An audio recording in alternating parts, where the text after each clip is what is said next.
Hi, everyone. Judge Andrew Napolitano here for Judging Freedom. Today is Friday, November 3rd, 2023. It's time for Ask the Judge.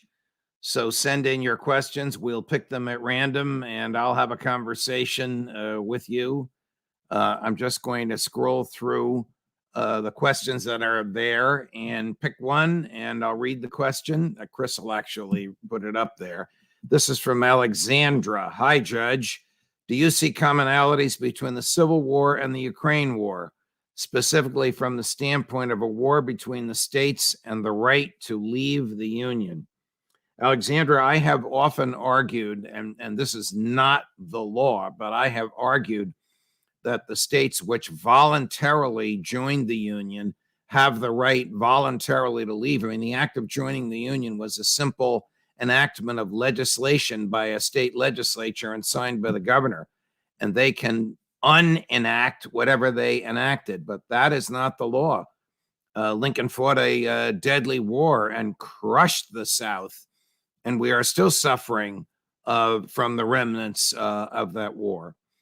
Interestingly, the Supreme Court has never ruled on this. There is an opinion called Texas versus White, which has to do with the White family suing the state of Texas for money that was loaned by the White family to the state of Texas to help it during the Civil War.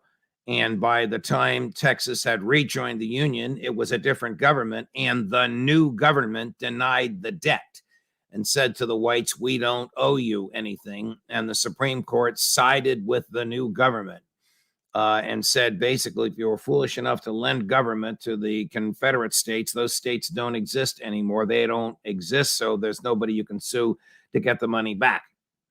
In saying that, the Chief Justice of the United States, Salmon Chase, who was Lincoln's Secretary of the Treasury, and then before the war was over, obviously before Lincoln was killed, he appointed Salmon Chase as the Chief Justice. He has what's called dicta. Dicta is a phrase in an opinion which a judge just throws in there, which is not essential to the outcome of the opinion, but it's the judge's personal opinion. And his personal opinion was that a state couldn't leave the Union voluntarily without the consent of 3/4 of the other states. Nobody knows where he got the 3/4 from. Are there comparisons between Ukraine and the Civil War? Well, you have an entirely different history. Yes, Eastern Ukraine is trying to secede from Ukraine, and yes, Eastern Ukraine is culturally, historically, politically, financially attuned to Moscow. The people are Russian. They've been bombed by Ukraine. It would be like Florida trying to leave the Union and the federal government bombing Florida. That's what's happening in Eastern Ukraine. So militarily, there's a comparison, but historically and politically, there's none, just because of the two different cultures and histories of the countries. But a great question. Why does Hamas build, this is from Pete, by the way, is a regular writer who often sends in challenging questions. So I thank you, Pete, because I don't know what your real name is, but maybe it's Pete. Why does Hamas build command posts under hospitals and mosques and schools? To give the Israelis second thoughts about attacking those command posts. This is the use of human shields in wartime, which is absolutely prohibited by the laws of war. Judge Napolitano, are there laws of war? Yes, there are. Are they enforceable? No, they're not. Do most countries abide by them? No, they don't. But the laws of war prohibit the use of human shields. What are the Israelis to do? They are to make value judgments. If Hamas is meeting in the basement of a mosque and no one is up top praying, the Israelis can legally, under the laws of war, destroy the mosque.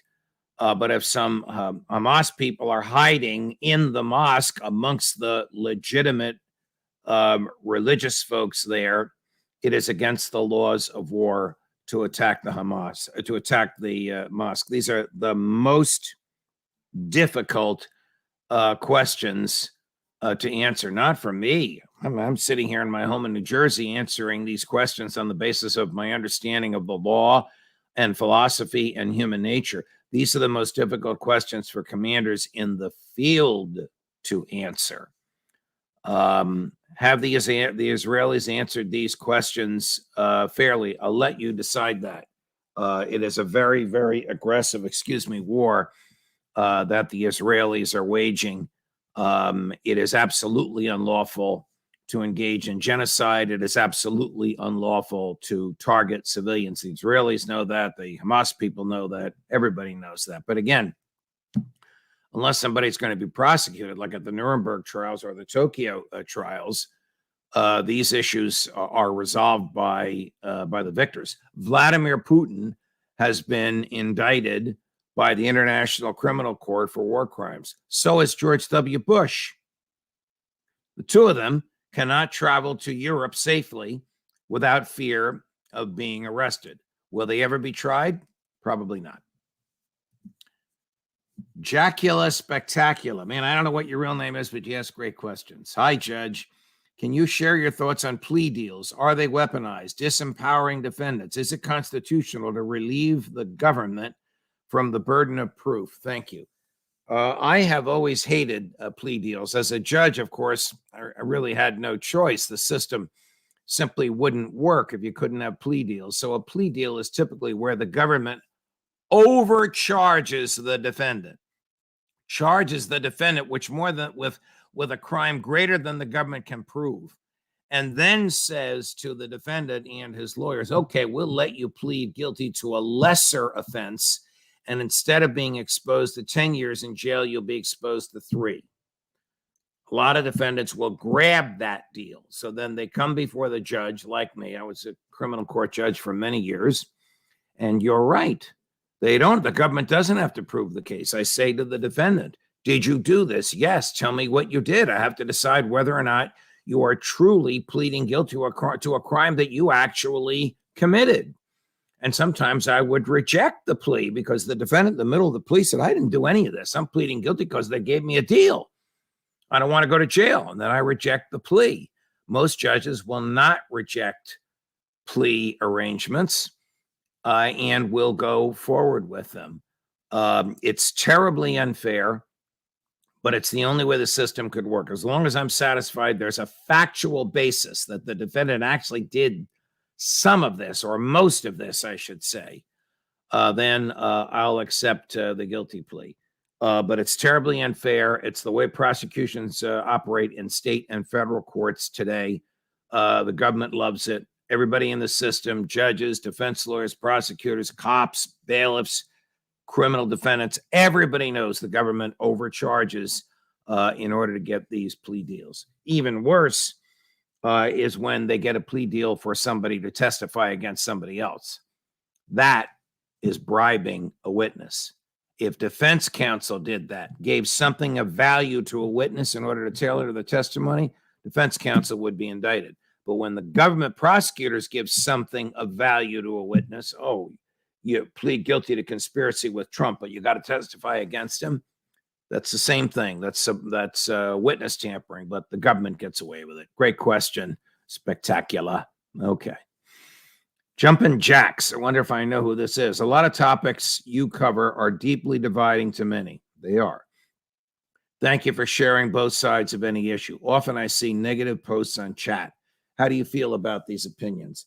I'm human, and it stings a little when I see the negative opinions, but if I have been accused of being anti-Semitic, and then in the next breath by somebody else, I've been accused of favoring the Israelis, I guess that means that I'm explaining both sides of issues. I deplore all war.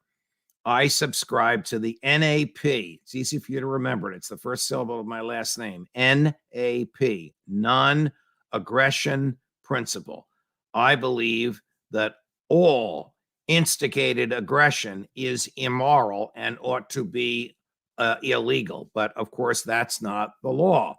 The law is if Congress says that the president can bomb, fill in the blank, Tokyo, Berlin, Gaza, then the president can do it. But I condemn all violence and all war. I condemn the death penalty. I condemn the initiation of any violence. To me, the only violence that's lawful is the violence in self-defense. If somebody's swinging at my nose, I can duck. I can also swing at their nose. Same thing for a country. If a country is about to be attacked, it can attack the attacker. Short of that, I condemn all violence, even if it's from a group of people that I love and admire, even if the victims are people that I hate. I condemn all violence. I hope that comes through. But I'm not my friend. We're still friends. I'm trying to get him on the show, Bill O'Reilly. So if somebody says something I disagree with, whoop, I'm not going to jump down their throats like Bill does. That's just not me. I think that you have a right to hear what these people say, because you can turn this off. You can just click your mouse if you want, if you don't like what somebody's saying. The other day, one of my guests, I won't mention the name, said some things that were out of character for him, and a lot of you disliked it, but a lot of you watched it. That's welcome to what we do. So I like people to be able to explain themselves, whether I agree with them or not. What can you attribute to me? A love of human freedom, a skepticism about the government, a belief that government at its core is wrong and evil because it exists by stealing property, a belief that it's impractical right now, absent a revolution, to unwind government, but a fervent belief in that first syllable of my last name, the non-aggression principle. Okay. Stay blessed. Question: did Freedom get a fair trial? Was Freedom found innocent? What is the story of your superb show's name? Freedom never gets a fair trial. The government hates freedom. I'll say it again. The government hates freedom. It is a challenge to the government. The best thing you can do to stay free is to exercise your freedom. What are those freedoms? Just read the first 8 amendments to the Constitution. Read the 9th. The 9th is the catch-all, saying we have natural rights that are too numerous to enumerate, and the government is the government is prohibited from interfering with them as well. But your right to think as you wish and say what you think and publish what you say, your right to associate or not to associate, your right to worship or not to worship, your right to shake your fist in the tyrant's face, to tell the government what you think of them, your right to defend yourself, your right to keep the government off your property, your right to fairness from the government, your right to remain silent in the face of the government's commands and demands. All of these are natural rights that come from our humanity. The First Amendment doesn't grant the freedom of speech. It prohibits the government from interfering with it. You probably know that's me. Where did judging freedom come from? A dear friend of mine, a libertarian radio host named Brian Wilson. Not that Brian Wilson, not the Beach Boys. Another Brian Wilson, a gifted, wonderful guy. He may have been the first guest on the show. I think he was 2 years ago. Brian suggested the name. I would like to have used Freedom Watch, which was the name of my late, great, if you don't mind me saying it, show on Fox News that was the love of my life and the focus of my professional work for 2 years. But since that show ended, somebody took the name, and I believe they copyrighted it. So the closest we could come up with is Judging Freedom. It also sort of connotes the judge, the word judge in there. I think it lets people think of me. But now it's stuck. You should know, those of you watching now, that your colleagues watch us from all over the world, literally from all over the world. That pleases me very much, as does all of your subscriptions. Patrick Jean-Claude. Patrick, you write great questions. Judge, our politicians focus on foreign countries' issues instead of ours. Our country is left wide open to our enemies with increasing national debt. What would President Napolitano do? Thanks and Godspeed. What would I do? I would dismantle most of the federal government. I would get rid of the income tax. I would tell the states they could leave if they wanted. I wouldn't even have a standing army. There wouldn't be any taxes. There would be user fees. You use a service of the government, whether it's shipping goods into ports or whether it's government roadways or government courts, you would pay for them. The government would shrink down to the confines of the Constitution. As my friend Thomas Jefferson, or he wasn't my personal friend, I'm not that old, As Thomas Jefferson used to say, the government should be chained down to the Constitution. He didn't chain it down when he was president. The world looks very different from inside the White House looking out than from outside the White House looking in. But he made great statements about that, and his statements live on. The government would shrink down to where it was when it first started. We have two governmental models in this country. One is called the Madisonian model, named after James Madison. And that is that the federal government can only do what the Constitution expressly authorizes it to do, and everything else needs to be done by the states. Then there is the Wilsonian model, named after Woodrow Wilson, which turned the Madisonian model on its head. That model says the federal government can do whatever there's a political will for it to do, except that which is expressly prohibited to it in the Constitution. From and after the presidency of Woodrow Wilson, every president, including Ronald Reagan, subscribed to the Wilsonian model. That is what has caused the enormous growth of government. Debt is choking us to death. Government bribery, giving the states money if they regulate the way the federal government wants them to in areas where the federal government can't do the regulation. That is what takes away the powers of the states and burdens us with debt. I think you all know how I feel about all of this. Irina Furman, what I would like to ask the judge is House Resolution 559 from June 27th, 2023 gives our president to okay to start a war with Iran. Okay, so if you don't mind, I'll rephrase the question. Can the Congress declare war on any country it wants? Can the president start a war with any country it wants? I'll answer the second question first. It's a big no. No, the president cannot start a war with any country he wants. Theoretically, the president can't start any war. Madison was very clear. Only Congress can declare war. The president wages war. Congress declares, the president wages. Madison said if the president could both declare and wage, he's not a president, he's a prince. Can the Congress declare war on Iran? Well, the United States is a signatory to about 3 treaties, all of which say countries cannot declare war on other countries unless the other country, the one on which we're going to declare war, has engaged in such military activity as to pose an imminent, meaning immediate, threat to the national security of the country about to declare it. So look, if the Israelis think that Iran is about to bomb them, they can declare war on Iran, but that does not justify the United States doing so. Now, do countries always follow treaties? No. Have American presidents started mini wars? Just about every single one of them since World War II.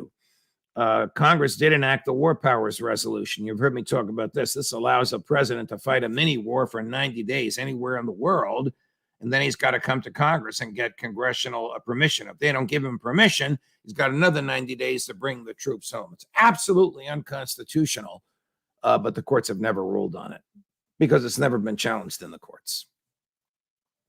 See what we have next, Chris. Hello.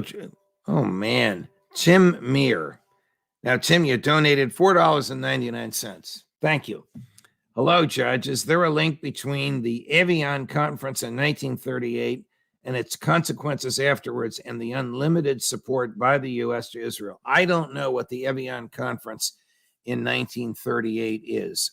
If you were watching about an hour ago, or if you click on this at your leisure over the weekend, he usually gets about 100 or 125,000 views. Professor John Mearsheimer explained that there are no two countries in the world that have been closer to each other than the United States and Israel. Whether that's because of the American domestic politics and the Jewish vote, or whether it's out of natural sympathy for the Jewish people who wandered around the world for 3,000 years before they had their own country, you can decide. Who knows what historical motivations were.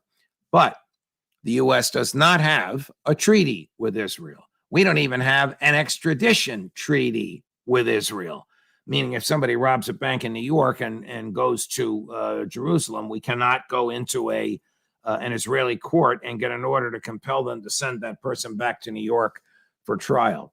So what we do for Israel, we do because the president and the Congress want to do it, not because any law requires it.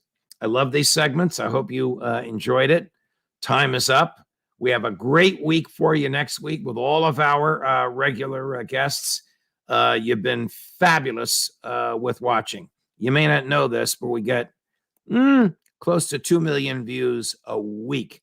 And we've only been around for 2 years. Keep doing it. We got to hit that 250,000 subscriptions by Christmas time. See you Monday morning. Have a great weekend. Judge Napolitano for Judging Freedom.